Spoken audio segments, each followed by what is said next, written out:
The only thing which is important to the Skull and Bones is their goal of a new world order. In conjunction with this understanding, remember one other secret society belief, and that is the ends justify the means.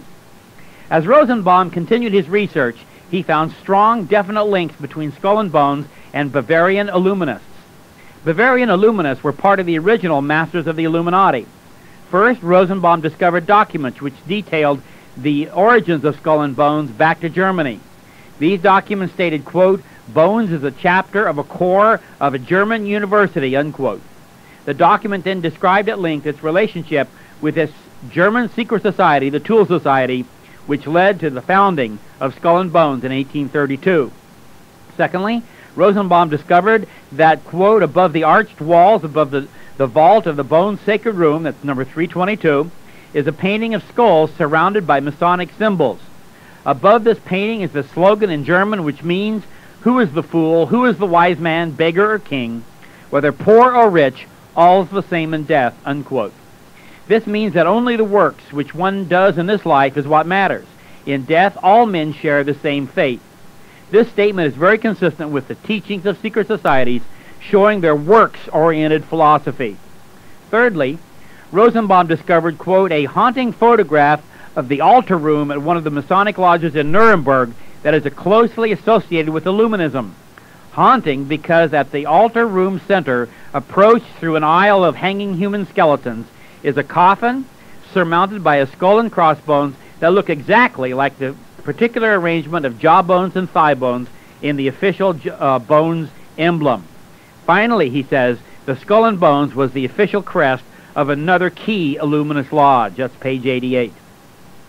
It is shocking also when we realize that German Nazi death camp guards wore this very emblem of Skull and Bones on the shoulders of their uniforms.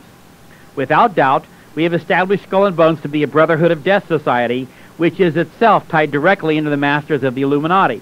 It is no wonder that President George Bush began proclaiming the New World Order during his administration.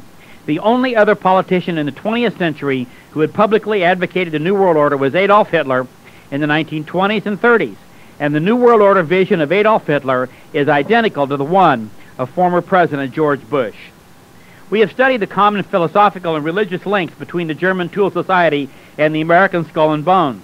We now need to study the historical results of the attempt of the Tool Society to establish a New World Order. After the Tool Society selected Adolf Hitler to be their leader of the New World Order, they faced the problem of practical implementation of the goal. They realized that their plans for world domination required control of military power of Germany. However, the military was controlled by those holding political power, and Germany at the time was a democracy. Therefore, the Tool Society created the Nazi Party for the express purpose of overthrowing the Democratic Party of Germany. The guiding spirits of the Tool Society became the guiding spirits of the Nazi Party. In only 10 tumultuous years, Hitler gained high political office, from which he catapulted himself into position as absolute dictator in 1933. In 1938, Hitler began the final solution of the Jewish problem by initiating the Holocaust. In 1939, Hitler initiated World War II, which lasted until mid-1945. As I read the results of this war, remember the Apostle James' words when he says, quote, "Then the evil desire, when it has conceived, gives birth to sin, and sin, when it is fully matured, brings forth death," unquote. By 1945, the occult sin conceived by the Tool Society had come to full completion. These are the results of World War II, and the source here is the Webster Family Dictionary, Volume 19, 1984, page 192 and 93. Enormous armies were mobilized around the world. Russia mobilized 12,500,000 men. America, 12,400,000 men. Germany mobilized 10 million men, and Japan, 6 million. France, 5 million. Britain, 4,700,000 men. Italy mobilized 4 million men. China mobilized 3,800,000 men, and Canada mobilized 1,100,000 for a total worldwide mobilization of 59,500,000 men. And the death toll was almost incomprehensible. Russia lost 10 million soldiers and 10 million civilians. Germany lost 3 million soldiers and 500,000 civilians. Japan lost 2 million soldiers and 500,000 civilians. Italy lost 330,000 soldiers and 80,000 civilians. Britain lost 350,000 soldiers and 60,000 civilians. France lost 200,000 soldiers and 200,000 civilians. China lost 1,300,000 soldiers with no estimate on civilian deaths. Poland lost 600,000 soldiers and 5 million civilians. America lost 390,000 soldiers and negligible civilian deaths. The total human lives killed were 18,200,000 soldiers and 16,300,000 civilians, for a total of 34 million deaths.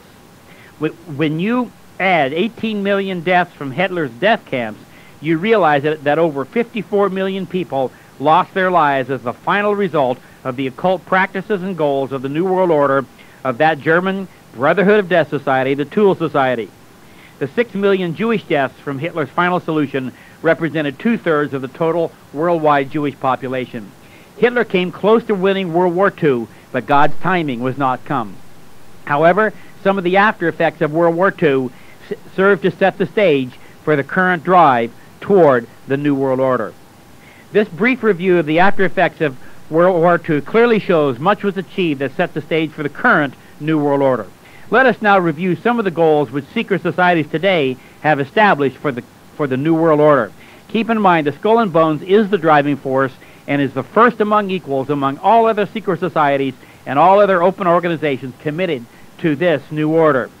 They want a world government and are telling us that that's the only answer to man's problems. They want a one-world economy and a one-world religion. Man's evil actions historically are ascribed to his divisions into many different religions according to their thinking. Therefore, they lay much emphasis on reuniting all mankind into one religion. The current ecumenical movement is leading the charge toward this all-American goal, or this all-important goal. In a seminar held in Boston in 1991, the New England director of the Theosophical Society stated that at the proper moment in world history, the Roman Catholic Pope would travel to Jerusalem to address a worldwide religious conference. In his speech, he would declare all the world's religions to be united into one with himself as their head. Thus, Alice Bailey's plan, stated almost 50 years ago, would be realized, that the Great One would reinstate the ancient mysteries religion and call it the New World Order religion. One of the most basic plans after the New World Order is established is to reduce the world's population from its present 6 billion people to 2 billion within a few years. Thus, birth control and abortion are clearly identified as necessary to begin to reduce population. Our current emphasis on man's supposedly devastating effects upon the earth, upon global warming and pollution are all designed to convince people that only united, drastic action from a United Nations can save this planet from collapse. How can this drastic action be achieved within only a few short years? The basic answer is war. Bailey, in her book, The Externalization of the Hierarchy, states that the atomic bomb will be turned over to the one world government and will be used against any nation who refuses to go along with the New World Order. Bill Cooper, in his book, Behold a Pale Horse, quotes a document from the Bilderberger Secret Society, an offshoot of Skull and Bones. He says, quote, "Since most of the general public will not exercise economic restraint, we must take control of the world by the use of economic silent weapons in a form of quiet warfare and reduce the dangerous levels of consumption of the world to a safe level by a process of benevolent slavery and genocide," unquote. That's page 49. How could anyone ever think of slavery and genocide as being benevolent? This was the precise thinking of Hitler as he was planning his New World Order. He was going to get rid of, he was going to rid the world of all the undesirables by benevolent warfare. We reviewed the horrible results earlier in the program of World War II. However, these figures will pale in comparison with the planned deaths of 4 billion people. At this point, you may protest that the drive to the New World Order is being achieved peacefully. This is true, and when it is fully achieved, will fulfill biblical prophecy which states, quote, "When people are saying all is well and secure, and there is peace and safety, then in a moment unforeseen destruction, ruin, and death shall come upon them, and no one shall escape." That's 2 Thessalonians 5:3. So the peace you are seeing now will instantly someday give way to all-out war. Further, these plans, when carried out, will also fulfill Bible prophecy in Revelation 6:4, which says, "And another horse came out flaming red, and its rider was empowered to take peace from the earth, so that men slaughtered one another, and he was given a huge sword," unquote. Thus we see that the New World Order goals of the secret societies, chief of which is Skull and Bones, when completed, will fulfill many Bible prophecies. The time is really getting very short.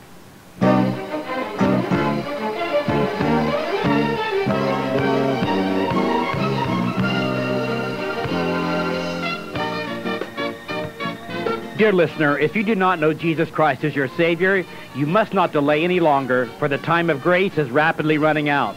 But we born-again believers can live each of these last days joyfully and triumphantly, for we are as sure of our salvation as though we are already in heaven.